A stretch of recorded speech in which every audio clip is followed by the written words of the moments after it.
Tem uma frase que eu gosto muito, que eu uso na minha vida e no meu trabalho de treinamento, que eu uso no coaching, que eu uso no treinamento, que eu não vou saber dizer exatamente, mas é o seguinte: as pessoas podem não saber exatamente o que você disse ou o que você fez, mas elas vão lembrar sempre a forma como você fez elas se sentirem. E isso transcende a experiência sensorial, né? É o sentir aqui, né? É como você se sentiu quando você visitou, é como você se sentiu quando você foi comprar dentro de uma loja. É a experiência que você teve. Isso, você não, esse legado... Se você foi acolhido ou não foi acolhido, esse se você legado, foi desprezado ou não foi desprezado. Esse legado você deixa e ninguém tira. Então, quando você lembra da pessoa, quando você lembra da marca, quando você lembra da loja, quando você volta no teu subliminar, aquela experiência boa ou ruim. E aquilo você não desconecta da pessoa, né? Isso é tão interessante porque, às vezes, assim, você não se lembra do que os professores te deram na aula, mas você lembra das atitudes, né? Que está dentro de você. Exatamente o que disse, não. Exatamente o que fez, mas não. Mas o jeito que tratava. Mas como você se sentia em relação às pessoas, isso você não esquece jamais. Cada vez melhor, né? Falando de família, de amigos, de trabalho, de paixão. Paixão. Você, no meio da fala, no primeiro bloco, disse uma coisa... quando a gente está falando de vocação, né? O que te faz feliz? É tão interessante que, às vezes, a pessoa ela procura uma profissão pelo dinheiro, por quanto ela vai receber. Claro que é bom ganhar bem, ser valorizado, mas se você não está feliz, é muito complicado, né? Você precisa escolher alguma coisa que te dê felicidade. Né? Charita, eu gosto muito do que o Cortella faz, que é o sentido da vida. Aliás, o Cortella teve aqui, né? Foi muito legal. Eu gosto muito das coisas que ele fala. Eu estou longe de falar filosoficamente e de dar sentido filosófico para as coisas, mas assim, a pessoa... Qual é o sentido da tua vida, né? Quer dizer, você entende o sentido da tua obra e o que aquele pedacinho que você faz contribui para o todo, da onde você está inserido na vida e no teu trabalho? Às vezes a pessoa tem um trabalho humilde e compreende o que aquele trabalho tem como contribuição no todo daquela organização. E às vezes ela não compreende e acha que se ela faltar não tem importância alguma, porque o trabalho dela é menor. Erroneamente. Eu só limpo, né? Imagina se não tiver limpo. Eu só sirvo cafezinho, eu só arrumo o estoque. E às vezes a pessoa que é o chefe direto dela tem essa compreensão e explica a ela a importância do que ela faz para aquele todo. E aquela pessoa começa a ver o trabalho dela de uma outra maneira e começa a ver o sentido daquilo. Eu sempre digo que vocação é quando a pessoa consegue fazer o exercício da paixão. Quando você consegue fazer o que você realmente gosta, tudo muda de sentido, né? Se você não gosta do que você faz, procure o que você ama para fazer, que tudo muda. É como se você descobrisse o botão de cor na sua televisão. E daí vem a inspiração. As pessoas inspiradas são as pessoas que fazem o que elas gostam. E quando você está inspirado, a motivação vem de dentro. Aí você convence os outros também, né? Não adianta aquele processo de cenouras e chicotes completamente ultrapassado. A motivação, que é o motivo para a ação, é uma coisa de dentro. A pessoa inspirada, ela é motivada, então ela procura motivos para a ação. Então, você, numa mesma organização, você vê um grupo motivado, que age entusiasticamente, e um grupo desmotivado. Pessoas vocacionadas para o que fazem e pessoas que não são vocacionadas. Obviamente, as pessoas vocacionadas têm um outro resultado, né? E, decorrente disso, ganham mais dinheiro. E as pessoas que estão desmotivadas, não estão entusiasmadas, não têm o mesmo resultado e não têm o mesmo valor numérico. Eu acho que todo mundo precisa e deve ganhar dinheiro para conquistar as suas coisas, né? O plano de carreira no coaching, a gente trabalha isso. Quais são as suas metas quantificadas, né? O que a gente vai fazer a curto, médio e longo prazo para você alcançar suas metas, senão sua vida também não tem sentido, né?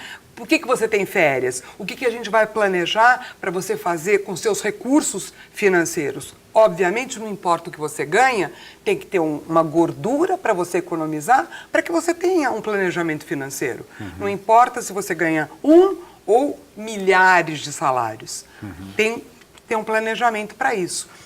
Então, tem pessoas que têm metas e você percebe como elas conseguem, com um salário pequeno, dar entrada numa casa, dar entrada num carro e fazer coisas, criar filhos, educar filhos e outras pessoas que ganham salário enorme que fortunas. vai tudo. Você encontra a pessoa depois de 5 anos, ela não fez nada, não teve nenhum tipo de programação e elas não estão nem satisfeitas. Não estão satisfeitas com nada, elas não realizaram nada. Sentido da vida, sentido da obra, pertencimento, né? Pertencimento naquele universo pequeno, médio e no universo maior. Eu sou importante no que eu faço, né? Independente de morar ou não com filho, morar ou não com irmão, não importa. Você passa muito mais tempo no seu trabalho, óbvio. Eu, você, com qualquer pessoa, né? Então, eu tenho que estar feliz no meu trabalho, eu tenho que gostar daquelas pessoas. Necessariamente elas não têm que ser os meus amigos de jantares e de balada, mas são pessoas que, numericamente, em termos de horas semanais, estão muito tempo comigo. Aquilo tem que ter qualidade, aquilo tem que ter respeito, aquilo tem que ter uma troca gostosa. Então eu tenho que cuidar desse clima organizacional. Isso é muito importante. Então, eu estou preocupada com o meu cliente interno, eu tenho que cuidar desse clima organizacional e eu estou preocupada com o meu cliente externo. Se esse cliente externo estiver bem atendido, aí a fidelização vai acontecer por conseguinte, porque o cara está tão feliz com a experiência dele que ele vai voltar. Senão o e-commerce... vai contar para os outros. Senão o e-commerce, a nossa compra por internet... Não teria mais loja, não teria mais shopping, não é isso que a gente vê no mundo todo. No Brasil, nos Estados Unidos, em Xangai, onde você... Você gosta de... Quando você é bem tratado numa padaria, você gosta... Você vai num restaurante que a pessoa sabe o seu nome. O que você quer? Você quer a experiência, você quer o contato vai querer humano. o mesmo pão de ontem, vai querer a mesma coisa, assim, quer aquela massinha, o ser tal, humano né? quer a experiência da compra, ele quer o contato humano. Tem gente que só tem isso se ele sair de casa e for a uma loja, for a uma padaria, for num café. Ele não tem isso, ele não tem uma família, ele não tem um terapeuta, ele não tem essa experiência. Ele vai para a loja. A não ser se ele for consumir um serviço. Pode ser até num cafezinho. Ele tem isso todo dia quando ele sai para tomar café, mas ele não tem outra pessoa. Ele precisa desse contato humano. Ele não pode ficar só no computador. Ele precisa da experiência. Se essa experiência for maravilhosa, ele tem uma experiência com prazer. Se essa experiência for um desastre, e é disso Agora, que a gente cuida. Esse treinamento não é uma vez só, né? Tem a manutenção. Tem a manutenção. É que nem ginástica. Se você parar, perde a flexibilidade, perde a musculatura, perde tudo. Dieta, se você não fizer a manutenção, você volta a engordar. Relacionamento, se você não cuida, é uma plantinha que morre. Você sabe que, eu estou me lembrando, várias experiências assim de atendimento em lojas, né? Que eu sei que você trabalha com... Mas eu me lembro que uma vez eu entrei numa loja, eu estava no Rio até. Aí eu entrei, eu estava com uma bolsa assim, que eu comprei numa outra loja e estava olhando, né? E veio a vendedora e falou assim, qual é o seu nome? Assim, mas de com cara. uma certa, de cara e com uma certa... eu falei, Gabriel, né? Aí falou, o meu é fulana, né? Aí falou, tá procurando roupa para qual ocasião? Eu falei, não, eu só estou vendo. Sim, mas para qual ocasião? Eu falei, não, para nenhuma ocasião, só estou vendo, né? Aí eu falei, deixa eu pegar a sua bolsa. Eu falei, não, eu guardo a sua bolsa. Eu falei, mas eu estou bem com a minha bolsa. Ela falou assim, mas não vai sumir nada da bolsa, eu vou deixar. Ela falou, não, obrigado. E saí. Eu falei, nossa, que coisa invasiva. Aí eu fiquei pensando, ela não fez coitada. o que a gente chama de... Eu acho que ela teve um treinamento de perguntar o nome, de falar o nome, de falar assim, eu coloco a bolsa lá. lá. Familiarizou você com o habitat dela, né? Quer dizer, aquele rapport que deixa a pessoa à vontade. Ela vai bater em mim. Ou eu dou a bolsa, ela vai dar um tapa Porque você pode chegar e dizer, olá, como vai? Tudo bem? Preciso de um presente. Ok, você já chegou inserido no contexto. Esse cara não precisa de abordagem, que é a técnica do aquecimento. Concorda? Mas você não chegou aquecido. Quer dizer, perguntar um nome, dar um nome, pegar a bolsa de uma pessoa que não está no contexto é completamente inapropriado. A não ser que você já chega no contexto compra. Olá, tudo bem? Eu quero ver uma camisa. Aí tudo bem. Oi, boa tarde. Eu me chamo... Você gostaria que eu guardasse a sua bolsa para você ficar com as mãos livres, sem nenhum peso? Eu posso fazer isso para você. Prefiro ficar com a minha bolsa. Ótimo. Eu me chamo Priscila. Aí ok. Porque você já está... No contexto, vou fazer uma compra. Agora, você acabou de pisar na loja. Eu preciso te aquecer.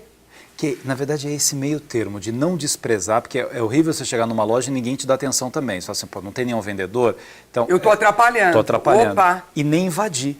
São as duas coisas, né? Não desprezar e não invadir, né? Que nem você entra naquele contexto, tá todo mundo numa rodinha, batendo papo, contando da balada de ontem. Você se sente mal, né? Ou o cara tá no telefone e não desliga. Você fala, opa, eu vou para a loja do lado, porque esse shopping tá tão cheio de loja, aqui eles não estão afim. Eu estou atrapalhando. Ou está todo mundo passando pano. Você fala, poxa, estão fazendo faxina, eu saio.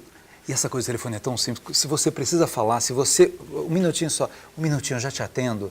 E voltar, tudo bem. Porque aí você mostrou para a pessoa, você existe, eu estou vendo você. Agora, se ela continua no telefone, você está lá, você fala assim, estou atrapalhando, de você dizer, você é importante, eu vi que você entrou.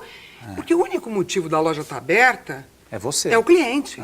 Porque senão o cara economiza o ponto, o aluguel, o projeto arquitetônico, o estoque e vai vender pela internet. Não tem motivo da loja existir.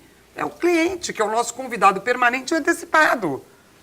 É isso que eu digo para o vendedor. Você está cansado da balada? Você não sabia que a loja abria hoje? Por que você veio direto?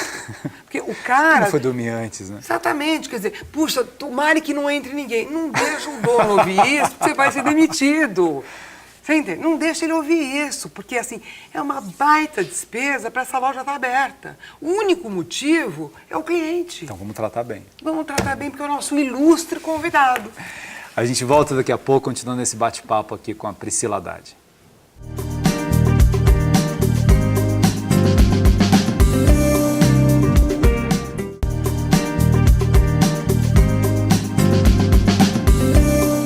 Estamos de volta aqui no programa Mundo Melhor, hoje com a psicóloga Priscila Haddad, especialista em treinamento, formação, uma experiência linda com empresas, com pessoas, gente que gosta de gente, né? E Priscila, todo terceiro bloco de programa a gente responde alguma pergunta de alguma pessoa que nos acompanha, né, pelo Brasil, que manda e-mail pra gente. Aliás, eu agradeço, olha, todas as mensagens carinhosas no Facebook, no Twitter. Não dá para eu responder ali fisicamente, mas saibam que eu leio e fico muito feliz de ver que as pessoas estão gostando, curtindo o programa. Continuem mandando mensagens. Sabe por quê, Charita? Na verdade é o seguinte, a gente customiza tudo para a pessoa. Então tem desde uma visita e um treinamento, uma palestra de 2 horas, até visitas semanais com treinamentos que podem ser todos os meses, até coaching semanais. Quer dizer, tudo é de acordo com a necessidade, com o tamanho do projeto, com o tamanho da empresa, o objetivo da pessoa. Tem gente que faz coaching semanal, tem gente que faz coaching quinzenal, tem gente que faz um por mês, tem gente que faz um por semestre. Tem gente que faz uma vez o treinamento e repete no semestre seguinte. Tudo é de acordo com o que a pessoa precisa. Tem gente que o budget da empresa já está comprometido, a gente vai fazer uma palestra esse ano. Uma palestra de 1h30. Você entendeu? Não tem muito... Mas o dono da padaria está acompanhando o programa agora e fala assim, que tipo de erro eu não posso cometer de jeito nenhum na minha padaria para não perder cliente? Ele tem que se colocar no lugar do cliente sempre. O que ele não gostaria que fosse feito com ele como cliente? Eu acho que o melhor exercício é o exercício empático de se colocar no lugar do outro. Quando você se coloca em qualquer situação na vida no lugar do outro e fala o que eu não gostaria que fizessem comigo, e você não cometeu esse erro, pronto, você já está acertando. Legal, isso vale para tudo, aliás. Isso vale para tudo, isso vale para uma relação com um amigo, uma relação com o namorado, uma relação com o irmão. Pensa um pouco. Não é verdade?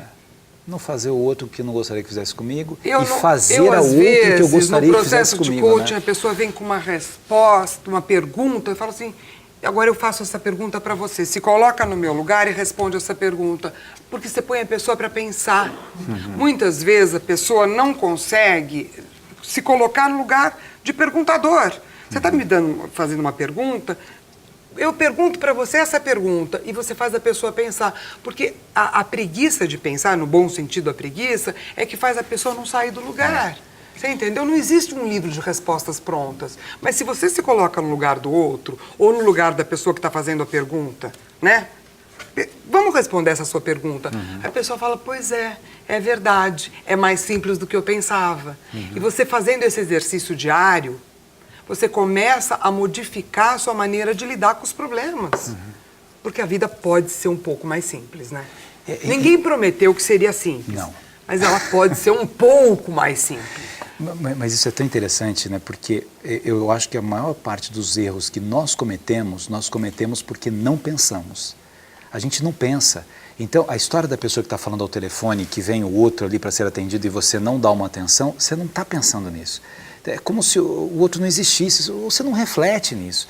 Os erros que você vai cometendo ali, um garçom que trabalha num restaurante, né? Aí ele está de costas, tem 4 garçons naquele restaurante, os 4 de costas conversando entre eles. Aí você fica, garçom, garçom, se você está ali, você tem que olhar para alguém, né? É que você não está pensando que você tem que olhar para as pessoas.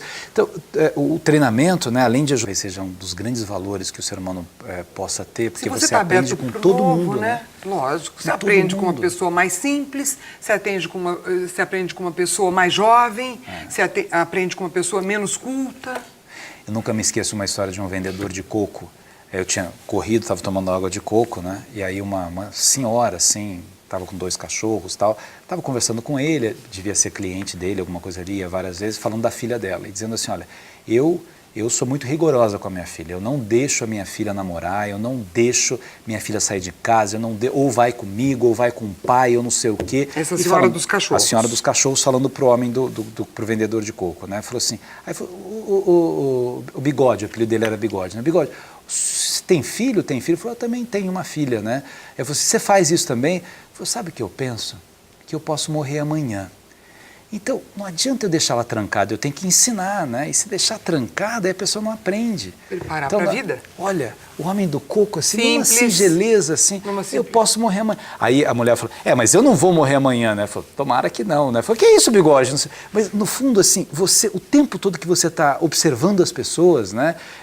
Taxista tem uma sabedoria incrível, né? Você entra num táxi numa cidade, aí você pergunta uma coisa, a outra, ele vai dizendo, e o hábito da conversa, você vai aprendendo o tempo todo, com idades diferentes, você aprende com criança. Essa troca é muito rica, de criança, né? muito rica. Às vezes eu digo para as pessoas, você já ouviu esse treinamento? Se você ouvir tudo igual e sair com uma frase nova, para você já valeu.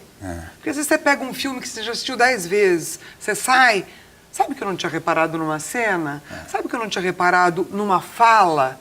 Porque você está num outro momento. E num outro momento seu de vida, você repara numa coisa que você não tinha se atentado antes, não é verdade? Uma música, é a mesma música, o livro é o mesmo. Você fala, puxa, eu não tinha me apercebido disso. Imagina, eu, por exemplo, gosto de ver um livro várias vezes. Eu também. Em vários momentos da minha vida, eu li aquele mesmo livro assim, você chega a conclusões diferentes. Claro, né? Você está num outro momento. E o livro é o mesmo. Você imagina numa conversa dinâmica.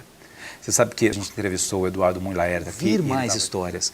Mesmo aqueles pais que, mas eu não sei história de cor, conta a história da sua vida, mas faz o seu filho imaginar coisas. Porque assim, na televisão tá pronto ali, você está vendo a imagem, as pessoas estão vendo como é que é a sua roupa, super elegante, esses brincos, o cabelo e tal.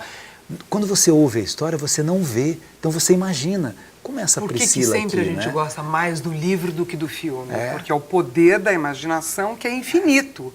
E você trabalha com uma parte da inteligência diferente, que é a inteligência da criatividade, né? Fazer as pessoas lerem mais e conversarem mais. Como é legal conversar, né? E nos treinamentos eu gosto de fazer sempre o processo andragógico.